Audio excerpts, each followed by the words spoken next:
နန်းတော်တွေကိုရွေးချယ်ခံရတဲ့သူလို့အဓိပ္ပာယ်ရပါတယ်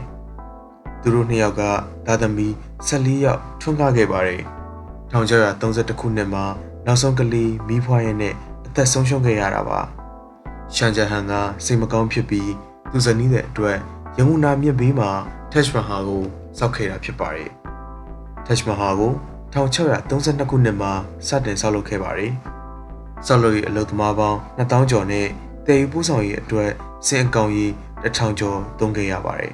။တက်ရှ်မဟာကိုပါရှန်အိန္ဒိယပြည်သူ့ကလက်ရာတွေကိုမြင်ညမ်းပြီးဆောက်လုပ်ထားတာပါ။တက်ရှ်မဟာကိုအဖြူရောင်စကြင်ကျောက်တွေကြောက်မြတ်ရတနာတွေနဲ့အလှဆင်ထားတာဖြစ်ပြီးဆောက်ဖို့12နှစ်ကြာခဲ့ပါတယ်။ဒါပေမဲ့အဲ့ဒါနဲ့မပြီးသေးပါဘူး။သူ့ပတ်ဝန်းကျင်မှာပန်းချံတွေရေတခွန်တွေရေပန်းတွေဗလီနဲ့မြို့ရိုးတိုင်းတွေဆောက်ဖို့10နှစ်ကျော်အချိန်ထပ်ယူရပြီးစုစုပေါင်းအချိန်22နှစ်ကျော်ကြာခဲ့ပါတယ်။